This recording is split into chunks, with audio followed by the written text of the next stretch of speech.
கோயில் கட்டப்படாத நிலங்களை மீட்டுக் கொள்வதா? ஸ்லாங்கூர் அரசின் பரிந்துரைக்கு சிவக்குமார் ஆட்சேபம்.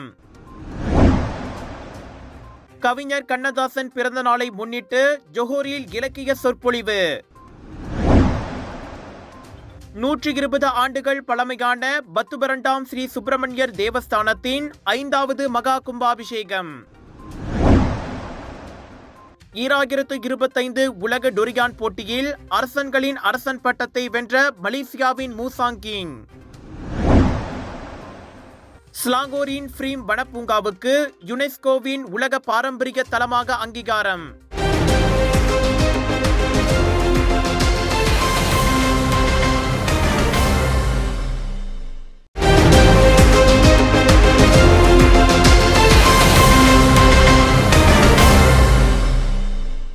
MBR எனப்படும் மலேசிய சாதனை புத்தகம் அதன் 30ஆம் நிறைவாண்டை தொட்டுள்ளது. அச்சாதனையை கொண்டாடும் வகையில் ரெக்கார்ட் பிரேக்கிங் நைட் என்ற கருப்பொருளில் ஸ்லாங்கூர் பத்தாலிங் ஜெயாவில் பிரம்மாண்ட இரவு விருந்துக்கு அண்மையில் ஏற்பாடு செய்யப்பட்டது. நாடு முழுவதிலும் இருந்து விளையாட்டு வீரர்கள், பிரபலங்கள், நிறுவன தலைவர்கள் மற்றும் சாதனையாளர்கள் உட்பட 800க்கும் மேற்பட்ட கௌரவ விருந்தினர்கள் அதில் கலந்து கொண்டனர். சிறப்பு விருந்தினராக தொடர்புத்துறை துணை அமைச்சர் தியோனிச்சிங் கலந்து கொண்டார்.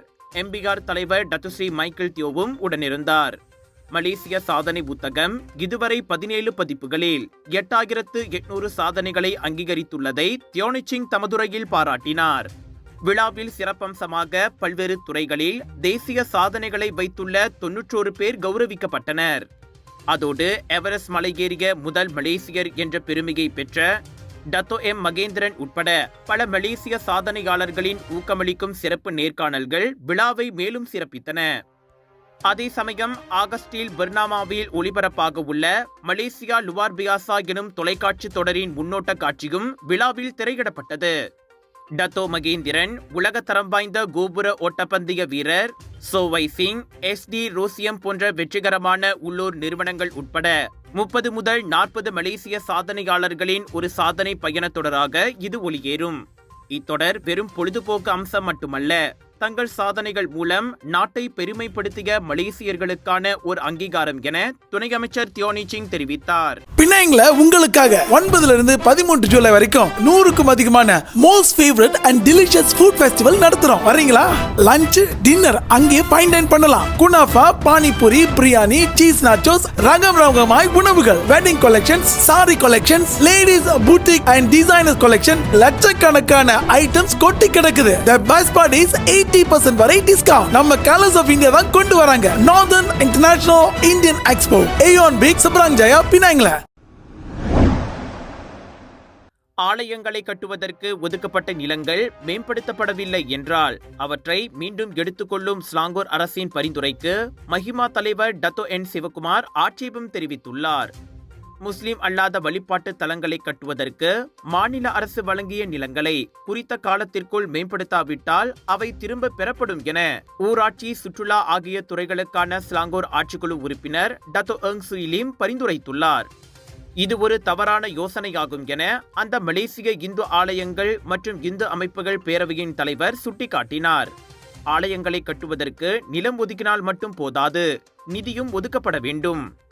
நிலம் இருந்து நிதி இல்லை என்றால் ஆலயத்தை எழுப்ப முடியாது. ஆக அவர்கள் நினைப்பது போல் ஆலயம் கட்டுவதொன்றும் எளிதான காரியம் அல்ல என சிவக்குமார் குறிப்பிட்டார். அதே சமயம் நிலம் கிடைத்த எத்தனை ஆலயங்கள், மண் பரிசோதனை உள்ளிட்ட நடவடிக்கைகள் முடிந்தும் கட்டுமானத்தை எழுப்ப விண்ணப்பித்து காத்திருக்கின்றன. அவற்றுக்கு இன்னமும் பதில் வழங்கப்பட்ட பாடில்லை. சில விண்ணப்பங்கள் அடுத்த கட்டத்திற்கு நகரவில்லை எனவும் புகார்கள் வந்துள்ளன. ஒருவேளை பிரச்சனை இருந்தால் அதில் மாநில அரசு தலையிட்டு தீர்க்க வேண்டும். கட்டப்பட்ட பல ஆலயங்களிலேயே பிரச்சனைகள் நிலவும் போது கட்டப்படாத ஆலயங்களின் நிலங்களில் கை வைப்பது தேவையற்றது. எனவே கட்டப்படாத ஆலயங்களின் நிலங்களை மீண்டும் மாநில அரசை எடுத்துக்கொள்ளும் உத்தேச பரிந்துரையை மஹிமா கண்டிப்பாக எதிர்க்கும் என அறிக்கை வாயிலாக டத்தோ சிவக்குமார் திட்டவட்டமாக கூறினார்.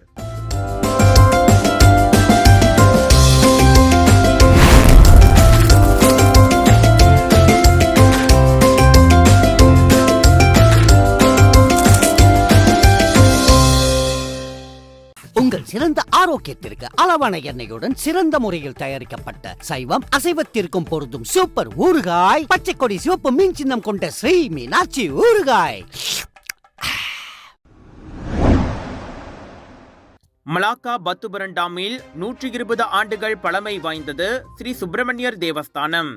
பத்துபரண்டாம் நதிக்கரை ஓரத்தில் அழகுற அமைந்துள்ள இந்த முருகன் திருத்தலம் மலாக்கா தம்பின் ரயில் பாதையை அடுத்துள்ள அரசாங்க தரிசு நிலத்தில் 100 ஆண்டுகளுக்கு முன் அமைக்கப்பட்டதாகும். பிறகு படிப்படியாக முன்னேற்றம் கண்டு ஆலயம் வளர்ந்து 1966ஆம் ஆண்டு அது முதல் கும்பாபிஷேகம் கண்டது. இந்நிலையில் மனோகரன் தலைமையிலான தேவஸ்தானத்தின் முயற்சியில் ஆலயம் மறுசீரமைக்கப்பட்டு திருப்பணிகள் முடிந்து இன்று அக்கோயில் தனது 5வது மகா கும்பாபிஷேகத்தை விமரிசையாக நடத்தியுள்ளது. சுயப்பிரகாச சிவாகம ஞான பானு சிவஸ்ரீ PD சண்முகம் குருக்கள் தலைமையில் நடைபெற்ற கும்பாபிஷேகத்தில் சுற்றுவட்டார மக்கள் திரளாக பங்கேற்று திருமுருக பெருமானின் அருளை பெற்றனர். திருப்பூர் நடிநாட்டு பெருஞ்சாந்தி பெருவிழாவும் மிக விமரிசையாக நடைபெற்று வருகின்றது. ஏறக்குறைய 10 யாக குண்டங்கள் அமைத்து முருகப்பெருமானுக்கு பஞ்சகுண்டங்கள் அமைத்து கும்பாபிஷேகம் யாகங்கள் அனைத்தும் மிக விமரிசையாக நடைபெற்று வருகின்றது. பக்தர்கள் அனைவரும் இன்புற்று வாழ எல்லாம் வல்ல முருகப்பெருமான் நமக்கு திருவருள் கூட்டுவார் என்று வேண்டிக் கொண்டு இந்த கும்பாபிஷேகத்தை நாம் அனைவரும் சேர்ந்து வழிபாடு செய்வோம். ஒரு சிறிய ஆலயமாக தோன்றி இன்று பெரிய தேவஸ்தானமாக வளர்ந்து நிற்கும் இந்த ஸ்ரீ சுப்பிரமணியர் ஆலயம் மலாக்காவில் தைப்பூசத்திற்கு பெயர் பெற்றதாகும். ஆண்டுதோறும் 5000 முருக பக்தர்கள் ஒன்று கூடி இங்கு தைப்பூச திருவிழாவை சிறப்பிப்பர். இது தவிர்த்து இந்து சமய சொற்பொழிவுகள், பஜனை கூட்டங்கள் போன்ற நடவடிக்கைகளும் இங்கு தொடர்ந்து நடைபெற்று வருகின்றன.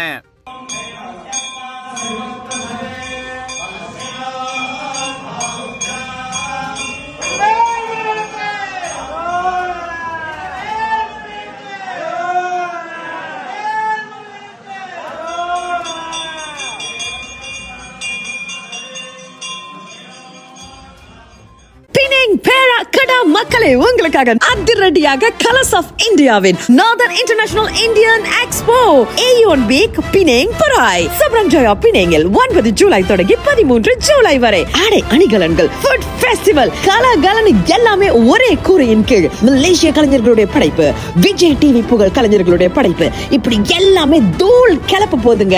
80% கழிவும் காத்துக்கிட்டு இருக்கு. Big sale, big discount. Aeon week Penang பராய்.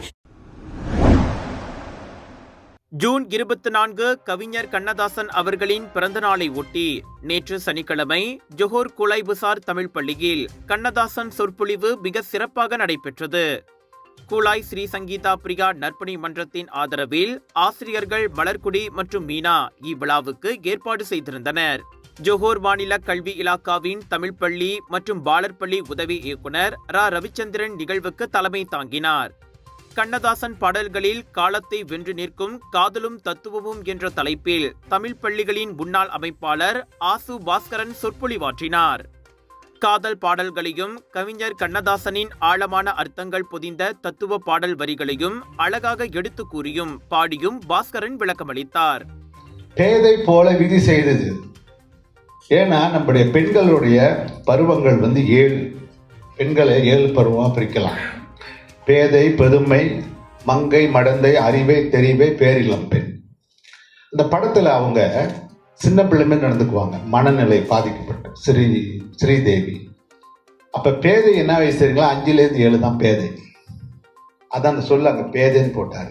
எப்பவுமே அந்த பாடல் ஏன் இது எழுதியிருக்காங்க நம்ம பார்க்கணும். நான் எப்போதும் விடமாட்டேன், எல்லாம் ஆராய்வேன். இந்நிகழ்வில் முன்னாள் ஆசிரியர்கள், தலைமை ஆசிரியர்கள், இலக்கிய ஆர்வலர்கள், பொதுமக்கள் என பலரும் திரளாக கலந்து கொண்டனர். இதுபோன்ற நிகழ்ச்சிகளின் வழி தமிழ் மொழி மற்றும் தமிழ் இலக்கியங்களின் கூறுகளை சமுதாய மத்தியில் கொண்டு செல்ல முடியும் என வருகை தந்தோர் தெரிவித்தனர். ஜோஹர் தமிழ் கல்வியாளர் சமூகநல மேம்பாட்டு இயக்கத்தினர் தமிழ் பள்ளிகளில் மாணவர் சேர்க்கையை அதிகரிக்க தமிழ் பள்ளியே நம் அடையாளம் என்ற ஸ்லோகத்தை ஏந்திய கார் ஸ்டிக்கர்களை விற்பனைக்கு வைத்திருந்ததும் குறிப்பிடத்தக்கது. நான் நிரந்தரமானவன், அழிவதில்லை, எந்த நிலையிலும் எனக்கு மரணமில்லை என பாடிய கவிஞர் கண்ணதாசன் இன்றும் நம் மனங்களில் வாழ்ந்து கொண்டிருப்பதை இந்நிகழ்வு பறைசாற்றியது. Hidup banyak cabaran? Mesti boleh. Cloud9 naik semangatmu. Kelembutan karamel, kacang rangup, coklat enak. Cloud9 Baharum Cloud9 Crispy Crunch. Cloud9. விலையோ மலிவு, செலவோ குறைவு, தரமோ உயர்வு, மனமோ நிறைவு. மக்களின் தேர்வு என்ரிகோஸ் முழு ஆடை சத்துள்ள பால்மாவு.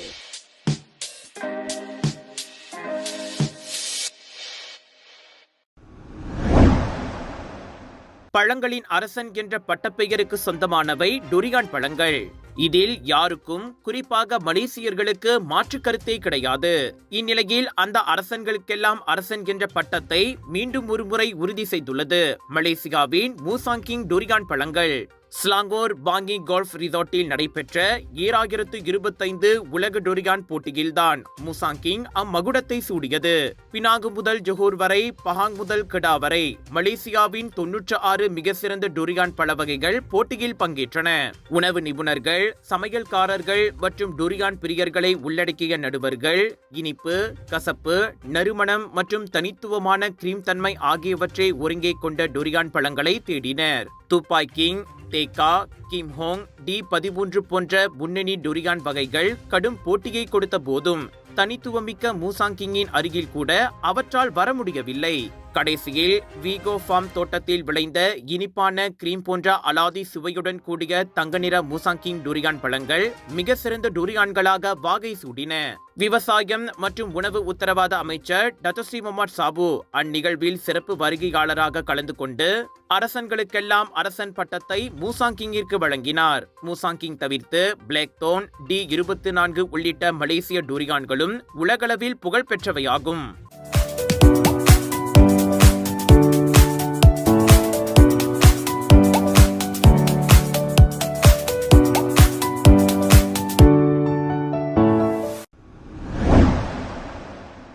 மலேசிய வன ஆராய்ச்சி கழகத்தின் ஸ்லாங்கோர் வனப்பூங்காவான ஃப்ரீம் ஐநாவின் யுனெஸ்கோ அமைப்பால் உலக பாரம்பரிய தலமாக அங்கீகரிக்கப்பட்டுள்ளது. பிரான்ஸ் பாரிஸில் உள்ள யுனெஸ்கோ தலைமையகத்தில் ஜூலை 6 முதல் 16 வரை நடைபெறும் யுனெஸ்கோ உலக பாரம்பரிய குழுவின் 47வது அமர்வில் 21 உறுப்பு நாடுகள் கூடி அம்முடிவை அறிவித்தன. சுற்றுலா, கலை, பண்பாட்டு அமைச்சு அதனை அறிக்கை ஒன்றில் உறுதிப்படுத்தியது. ஃப்ரீமை உலக பாரம்பரிய தலமாக சேர்க்கும் முயற்சி 2013ஆம் ஆண்டு தொடங்கியது. 12 ஆண்டுகள் கழித்து அம்முயற்சி வெற்றியடைந்துள்ளது. தனித்துவமான இந்த ஃப்ரீம் ஸ்லாங்கோர் வனப்பூங்கா மரங்களை மறுநடுவு செய்து வெப்பமண்டல காட்டை மறுசீரமைக்கும் சிறிய முயற்சியாகும். இந்நிலையில் அதற்கு கிடைத்துள்ள இந்த அனைத்துலக அங்கீகாரம் ஸ்லாங்கோரின் முக்கிய சுற்றுலா தலங்களில் ஒன்றாக அதன் அந்தஸ்தை மேலும் உயர்த்தும் என அமைச்சு நம்பிக்கை தெரிவித்தது.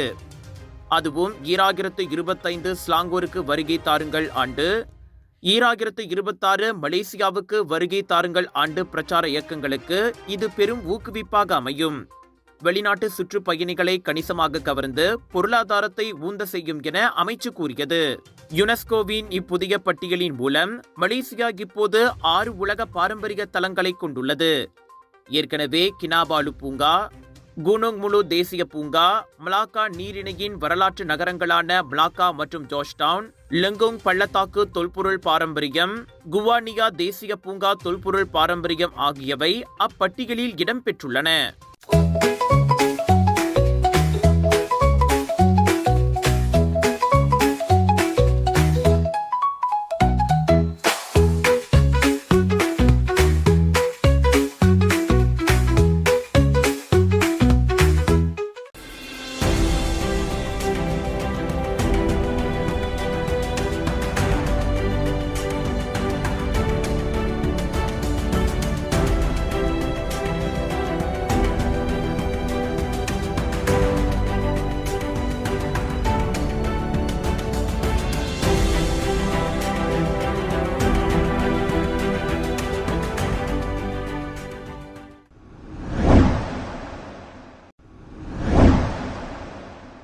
நடிகர் விக்ரமின் சாமி படத்தின் மூலம் தமிழ் திரையுலகில் வில்லனாக அறிமுகமான மூத்த தெலுங்கு நடிகர் கோத்தா சீனிவாசராவ் தனது 83வது வயதில் காலமானார்.